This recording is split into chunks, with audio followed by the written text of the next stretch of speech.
subscribe to our YouTube channel and press the bell icon to get the latest updates. Former President Pranab Mukherjee passed away Monday evening. I thought I would share a couple of memories with you. The first memory that comes flooding to my mind is in November 2008, when the Mumbai attacks were going on, and then Pakistan Foreign Minister Shah Mahmood Qureshi was visiting India on a predetermined visit. He had talks with the Indian government. Now, Mr. Qureshi had promised me on a previous visit that he would come to the Indian Women's Press Corps, which is a women's journalist organization here in Delhi, for a press conference. So the Mumbai attacks were taking place, but Qureshi said he would keep his word.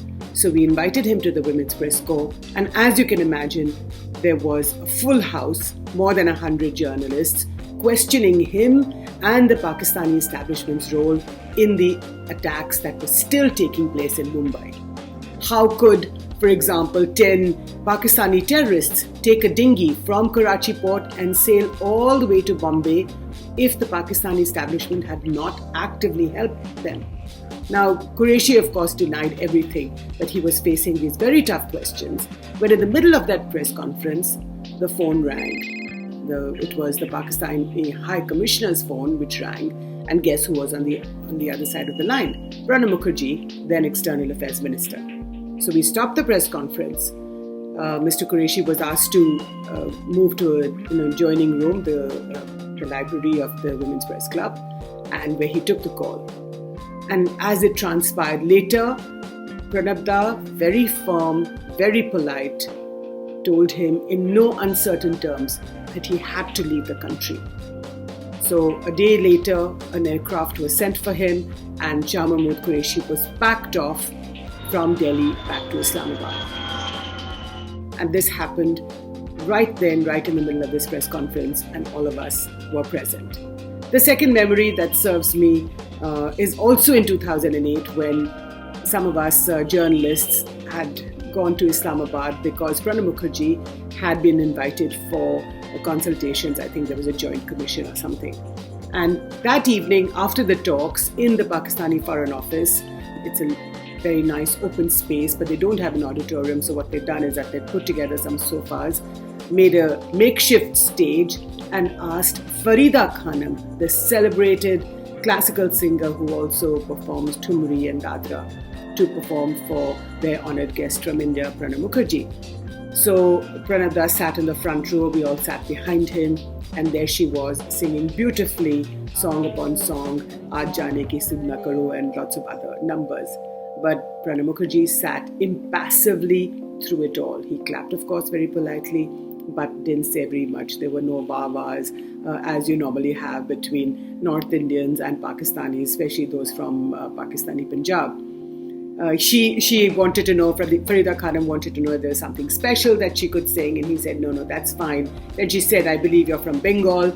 In Urdu, she said, कि मैं जानती हूँ कि आप बंगाल की तरफ से हैं. मैं भी एक ज़माने में बंगाल में गई थी. So then she was asked, कहाँ गई थी? And she said, Dhaka. But it turned out that she had been to Dhaka before 1971, before Bangladesh was a new country, and that was a little embarrassing at the time because Pakistan had been broken up, and Farida Khanum had been talking about a story that was more than 40 years ago at the time. But the next morning, Pranab Mukherjee had asked the Pakistani government if he could go to Taxila, which is the ancient capital of the Mauryan Empire.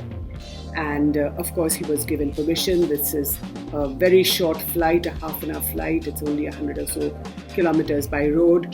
And us journalists traveled with him to Taxila. We were taken to see the ruins, absolutely stupendous, magnificent. And that's when the historian External Affairs Minister comes into his own. In a crumpled coat, he didn't care what else there was and who was there. He just was in his element, talking to us, giving us a history lesson about the Mauryan Empire, about Chanakya, how the Mauryas created and rebuilt the empire, and the idea of India, and how India, Bharatvarsh, had been an alive idea for thousands of years. And this whole sweep from North Punjab, bordering Afghanistan, right across to Bengal, And it was just this amazing visit, much more interesting than the formal talks that had gone one day before between the two governments. Here was this man who brought this whole civilization alive, in a sense. And my last memory is about the time in 2007. Remember, Pranab Mukherjee is still foreign minister. And the former Bangladesh Chief of Army Staff, General Moin Ahmed, comes visiting to Delhi. Now, at the time, Moin Ahmed was this very powerful Bangladeshi army general. And if you know a little bit about the history of Bangladeshi politics, you know that the army has played a very, very strong and powerful role. None other than Bangabandhu Sheikh Mujibur Rahman had been assassinated on August 15, 1975, just 4 years after he created the new country called Bangladesh. So anyway, to cut a long story short, in 2007, General Moin Ahmed was in Delhi. And why was he here? Because he wanted Pranab Mukherjee's blessings to stay on, to perhaps play a much more influential role in Bangladeshi politics. But Pranab Da held his counsel and said to him, no, this cannot be done. Bangladesh must have a free and fair election. If you want to participate in that election, please, of course, you must be. But the majority must rule. It has to be free and fair. The people of Bangladesh must be allowed to participate in such an election. That was the end of that story, because Moin Ahmed quietly went back, served out his term and retired in 2009. And that's when we know that Bangladesh returned to this to democracy, and of course the rest, as you say, is history. So with these three short stories and many others flooding my mind as Pranab Mukherjee is laid to rest, I just would like to say that he was not just an incredible politician of India's external affairs minister, defense minister, finance minister. And president, of course, most importantly, loved by us all. This is Jyoti Malhotra for ThePrint. Please continue to watch our YouTube channel. It's Love and Buzzing.